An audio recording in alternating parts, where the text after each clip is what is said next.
Good evening, hello and welcome to this special broadcast. I'm Anusha Soni. RSS Chief Mohan Bhagwat once again made a pitch for having a well thought out and nuanced law on population control in India. He spoke about the newly formed countries like Kosovo and East Timor and reminded of India's painful partition. Though he did not mention any particular community, if you read his statement very carefully, but he did argue that demographic imbalance and disproportionate growth within certain communities can cause serious damage to the national interests of India. Well, as expected, there were multiple political reactions that came in on the story. The first, the Kerala Chief Minister hit back at the RSS chief and said this was an attempt to create communal tensions.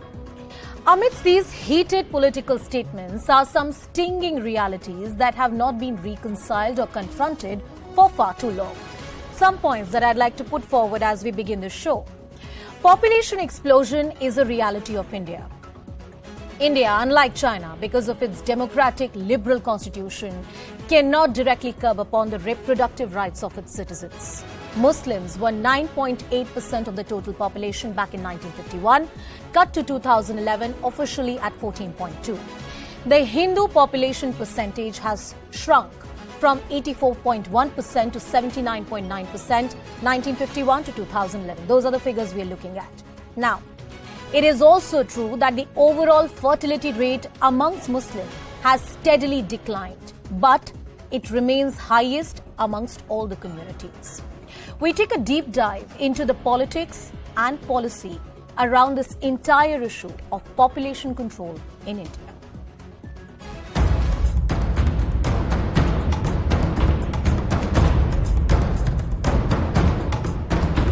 हम आज demographic dividend की स्थिति में है। यह असंतुलन जन्मदर एक भाग है उसका, लेकिन जोर जबरदस्ती या छल कपट से, लालच से मतांतरण, ये सबसे बड़ा फैक्टर है।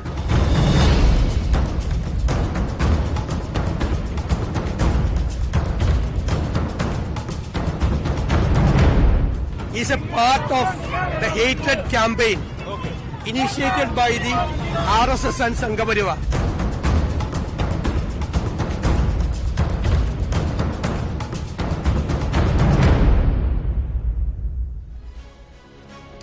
Well, as we begin this debate tonight, there's so much politics around it, but I want to frame certain crucial questions that shall guide our discussion today. First, can we deny the role of demographic balance in preserving the democratic secular nature of India and its constitution, considering our diversity? A lot of noted scholars and academicians around the world have recognized that majority community plays a very important role. Let's come to the second question. Can the disproportionate increase in a certain community's population affect the stability of India, as argued by Mr. Mohan Bhagwat? The third, should population growth be seen from the political prism, as if it's some kind of takeover happening from a certain community, or an economic lens, which is the overall underprivileged status of, say, the Muslim community, according to the Sachar Committee reports? Those are the broad questions on which we'll frame our debate tonight as our panel of guests join us.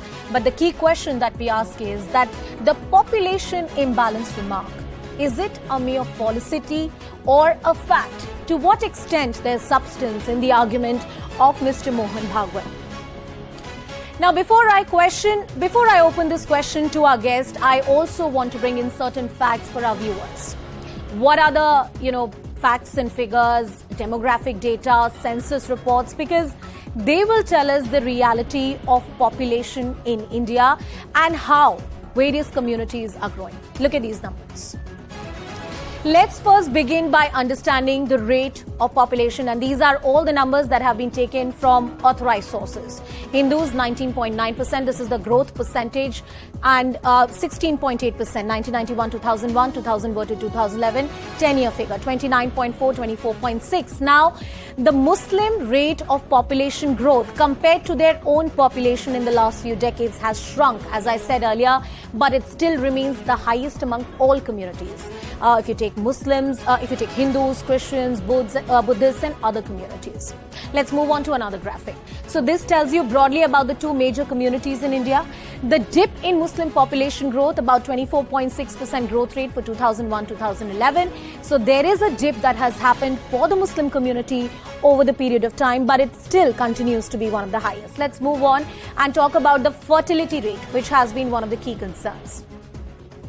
Amongst Hindus, 2005-2006, 2.59%, to 2015-16, 2.13%.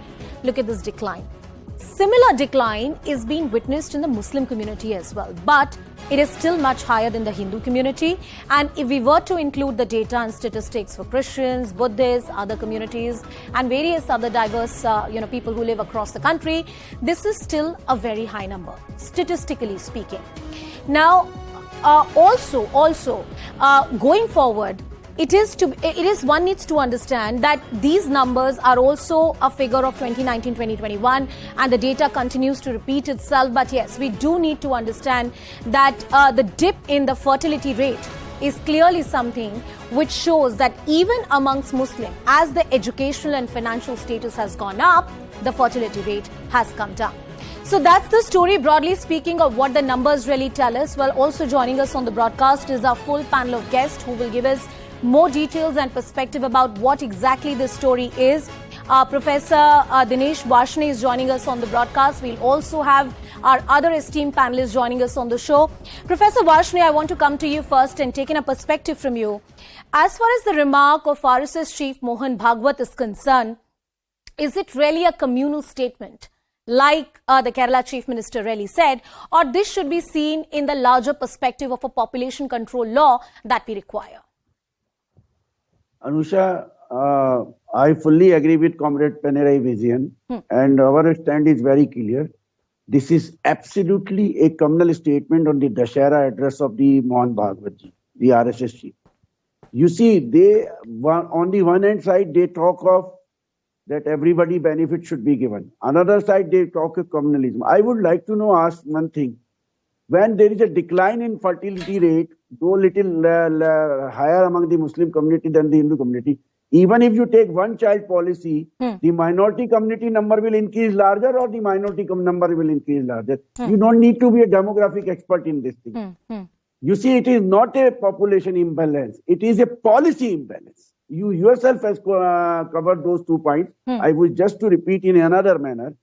Look, every country which have availed any social reform or society reform has availed through economic emancipation and widespread scientific education by creating the scientific temperament. But what RSS is promoting is the Hindu child is a God gift. Other children are not God gift. This cannot go on. Okay. You have to go for education to all. Education at free of cost. But new education policy of Prime Minister Modi's government is to go for privatization of education, have higher fees. The marginalized is already away from the higher education and middle class education. Middle school education. Okay, point they taken. Will further go away. Point taken. I also want to bring in and introduce other guests. Professor Sangeet Ragi, who's a political analyst, is joining us on the broadcast. Mr. Atikur Rahman, who's an Islamic scholar. A.R. Nanda, who's a population expert. And Manu Gaur, who's the president of TAXAB and a population expert, is also joining us on the broadcast. Professor Sangeet Ragi, I'm coming to you. Is the issue as simple as to be divided between the binaries of communal and non-communal? Simply speaking, the majority population of any nation decides in many ways the temperament of that country. There are various scholars, there are various researchers that would show that one of the reasons that India has remained an outlier and a democratic nation is largely because the temperament of its majority community. You are perfectly right, Anusha. And economic emancipation, we have seen how Russia and China have behaved, the Soviet Union behaved. You know, when Soviet Union disintegrated, it disintegrated and went back to its ethnic roots and religious roots. So 70 years experimentation into economic nationalism couldn't dilute their, the ethnic identity. Second point, the secular communal binary is the real fraud on Indian political system. When you make policy, you have a minority commission. Why? If you have a majority and minority discourse, it means there is a element of religion that you count in. Third thing, your population is not just a population. It reflects the ethnic identity, the community identity. Your liberal democracy project, the basic fundamental is that individuals should make a choice what is good and what is bad for you, and then you make your preferences in terms of voting. There's one more point, and you may include it. Then probably you will get the insight. Mr. Mohan Bhagwat did not mention any particular community. Yes. But it's quite interesting that there's a response coming in from certain sections. Mr. Mohan Bhagwat, I'll come to you, Professor Varshney. Professor Varshney, I'll come to you. Let him speak, I'll come to you. I'm not representing here any organization. I am here as a political analyst, and this is the area which I love the most. There is a research of mine in this area, and I am published in this area, and therefore I am saying that, look, once upon a time, Afghanistan was part of India. The religion of the community changed and it is no more part of that. Pakistan once upon was a part of India. Bangladesh was once upon a part of India. Yeah. But the religious demography also has its own political identity. When you say that, when you start talking about the elections, you say that nations are not carved out of imaginations of people. Nations are made by people. Professor Varshney, I'll come to you. Mr. Atikur Rahman, I want you to become a part of the discussion and respond to what Professor Sangeet Ragi has said. Let's address the elephant in the room. Somewhere, the entire discourse has become about the Muslim community. Though Mohan Bhagwat did not mention the Muslim community, I have heard that statement that he had made, but it has become about the Muslim community. And somewhere often this argument is made in the public domain that the population of this community is rising disproportionately, and somewhere it's some kind of a threat to the nation. Respond to that argument, directly. Well, Anusha, I would have agreed with Mr. Sangeet Ragi also and Mr. Mohan Bhagwat also if the experts would have told us that the rate of fertility in the Muslims are so high that in these many years they will be overpowering the Hindu population. They will be crossing a limit wherein it is a cause of concern. Okay. No expert so far has, come out with any facts and figures. And I must tell you that not today.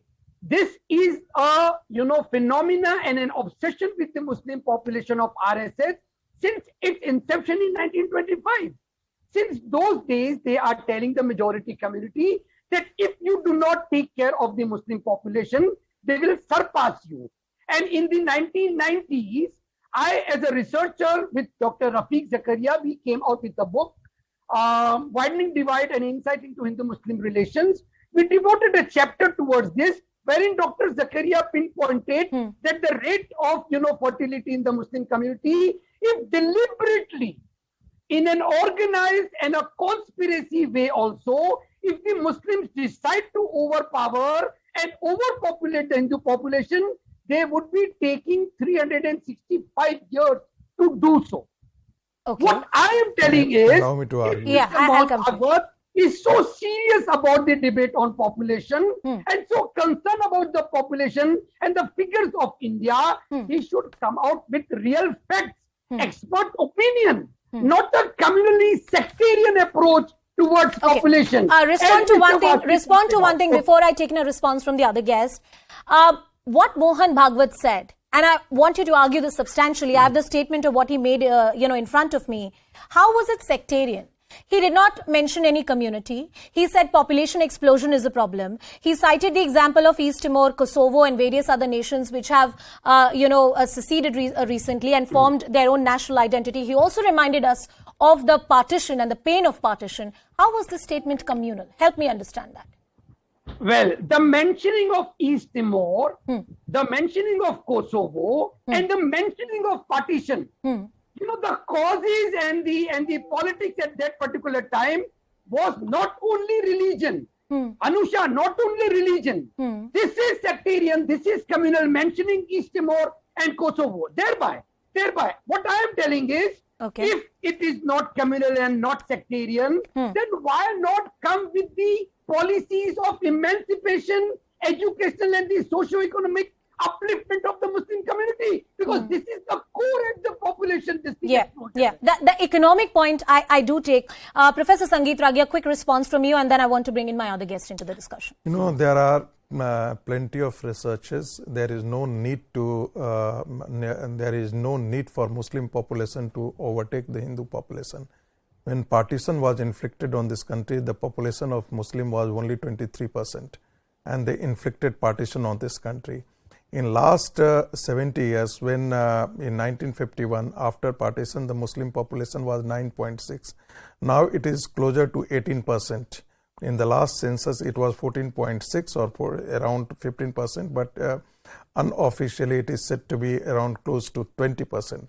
And this has completely changed the demography of Bengal, demography of Assam, demography of, Western Uttar Pradesh, and also let me finish it. And the whole political narrative in last 70 years has completely changed. Sartan se juda openly coming out on roads. So Professor Ragi, I'm going to just spell it out for you. Essentially what you're arguing, if that there is a disproportionate rise in the population of the Muslim community, it is going to split the country into different parts. Is that your argument? I mean, a highly controversial and a charged statement. Yes, my argument is very simple. If the Muslim population goes beyond a certain point, this is going to create danger for this country. How and why? Islamization. How and why? Because the numerical proportion, rising numerical proportion of Islam is going to inflict the Islamic agenda on this country. It's going to politically translate is what you're saying. Okay. Mr. A.R. Nanda, please come into the discussion. And you're a person who would be able to tell us this story from the statistic point of view. We're talking about the economics, the underprivileged status of the Muslim community. The Sachar committee report actually recognized that huge portions of the Muslim population actually live in ghettos and have economic status like the SC/ST community or the so-called Dalit communities of this country. Is the reason economic? According to you, what is the story that data really tells us? Yes, the real story is that, irrespective of the religious community-wise data, irrespective of the religious, denomination, across the country, across various states and various districts, the socio-economic statistics data, the data on education, educational attainment, literacy, and economic empowerment, if you take all this, then what has been said about the demographic imbalance, it is there. It doesn't refer to a particular, maybe in some areas, some districts, their particular community is disproportionately higher than the other community, but that's a situation which is generated both by, mostly by migration after partition, and also later on the migration from Bangladesh and of course to Assam and all that, So this is the situation, and by and large, if you see the confusion between population growth rate or fertility rate and what is called as population momentum, you see the growth rate has been coming down. Yes. The fertility has been coming down. Compared to their own numbers. Census Commissioner of India in 1990. Own number, So that has been coming down sharply, more sharper in some communities. I am not saying of religious only. Okay. Some communities who are deprived or who are that type of thing. Sir, to what extent, extending your argument to Manu Gaur, to what extent do economic factors really play a role in the growth, population growth of a certain community? How intrinsically is it linked to the educational and economic status of a community? Anusha, I want to explain one thing, that what is population imbalance? If we see in terms of taxpayers and in comparison with taxpayers and the dependent population, taxpayer population and dependent population of our country, yes, it is population imbalance. When we see in terms of natural resources and the dependent population of the country victory on that natural resources, yes, it is population imbalance. When we see in terms of lifestyle, employment, anything, yes, in comparison with all these things, this is called population imbalance. I want to give you one data. What is the we have the authentic latest data of our population is the census report of 2011.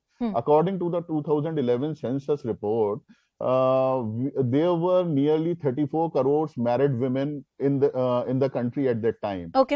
Among them, nearly 18 crores married women have 2 or less than 2 kids, and around 15.75 crores married women have 3 and more than 3 kids. So what do you think?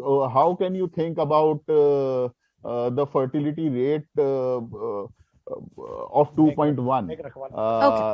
The data itself is saying is showing the real picture. All right. According to NHFS 5 survey. Yes, sir. Make your point. Finish your point. According to NHFS 5 survey, it told that our fertility rate TFR has came down to 2.1. This is just a sample survey of only once again, if we have a census in the country, we might have different figures really coming up. Definitely. I want to bring in once again Professor Dinesh Varshney and Atikur Rahman into the discussion, and both of you may address this point.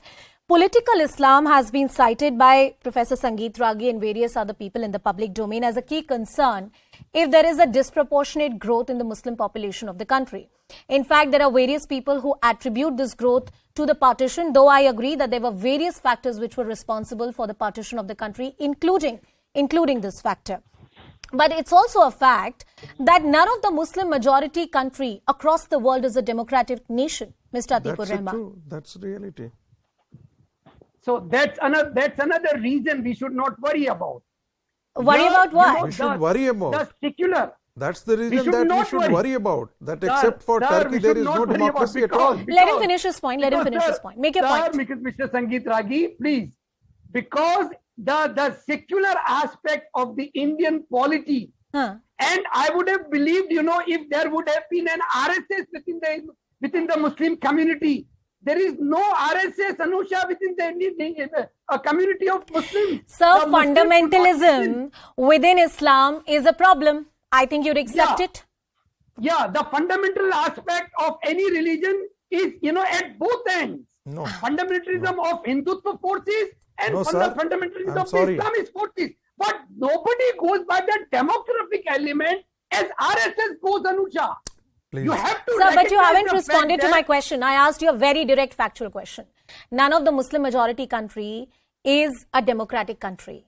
Does that tell us that politically speaking, often it's the fundamentalist element that try to run the system and not really the liberal elements within a certain religion? Can I add to this question? I'll come to you.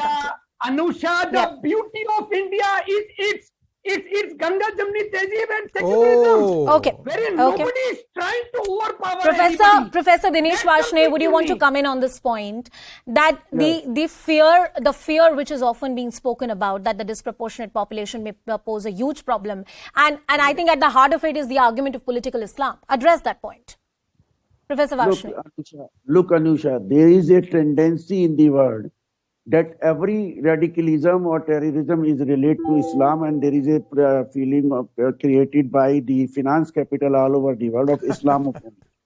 That is because they wanted to run their politics of profit. That's No. How the finance Let him finish his point. I'll give you the last word. Sri Lanka. What was happened in Sri Lanka? Professor Ragi, you should know. Same thing you are doing here. You will face the same music here. I would like to know, yes, there are, this is a fact that most of the Islamic countries are non-democratic, but most of the Islamic countries does not have that type of communal outburst as today we have. Are you really saying that, Professor Varshney? Are you really saying that? The worst of the bloodiest conflicts have been seen between Shias and Sunnis. The worst of the bloodiest conflicts have been seen between people of the same community. I don't think what you're saying is historically accurate, sir. I dispute that. You please allow me to say this thing. See, in Saudi Arabia, only day before yesterday, on Dussehra Day, the biggest temple of Asia has been inaugurated. Nobody stopped that. They are sending them out of job, those who are making communal statement over there. My dear friend, okay. They are not giving citizenship to any Indians. My dear friend. Professor Varshney, you've made your point. No. Professor Sangeet Ragi, 30 seconds to you, and then I will take in Atikur Rahman as well. Please go ahead. I think Let him make his point. Go ahead, Professor Ragi. I think Mr. Varshney is still frozen in time. He is still talking Professor about... Varshney, listen to him. He is still talking about finance capitalism, which is a very outdated concept. Where is finance? Finance capitalism is most at work in China, sir. Most in work in China. Okay, one at a time. Professor Varshney, please listen to him. I'll come back to you. I've last 2 minutes. Please go ahead. Mr. Varshney. One at a time, please. Mr. Varshney, I'm just adding to what she said, that there is hardly an Islamic-dominated country or Muslim-dominated country where there is no terrorist organization in name of Islam. You tell about the 54 countries, Islamic countries. And you tell me where there is no radical Islamic forces and 10 to 15 Islamic, terrorist organization which are talking about the purest Islam and they are killing the Muslims. 85% those who have been killed in Islamic violence are Muslims. And they are talking the language of, are you talking about Egypt, I do want to Algeria, Morocco, Tunisia, Afghanistan? I do want to qualify as a responsible anchor here few things. 1 second, Professor Dinesh Varshney, that all the comments which are being made here, especially pertaining to terrorism, especially pertaining to fundamentalism, is not a sweeping comment on any kind of community that we're talking about. These are facts, these are certain realities which the entire world is dealing with. And these are fundamentalist forces that we're talking about. That's one qualification that I'd like to put. Professor Varshney, make your point. Yes, Ms. Yeah. The first pamphlet of Taliban was printed by CIA. Yeah. It is a fact. WikiLeaks has revealed it. CIA has not denied it. Is it not a role of under your patronage, Islamic terrorism has flourished in Kerala. The matter of fact is that Islamic radicalism has flourished in Kerala and Bengal under the so-called secular, establishment of the left. I am short of time. I'd like to thank you all, Professor Dinesh Varshney, Professor Sangeet Ragi, Atikur Rahman, A.R. Nanda and Manu Gaur. Towards the end, I'd like to say that there are various state governments across the country which have disincentivized having more than 2 kids. You do not get certain kind of government benefits.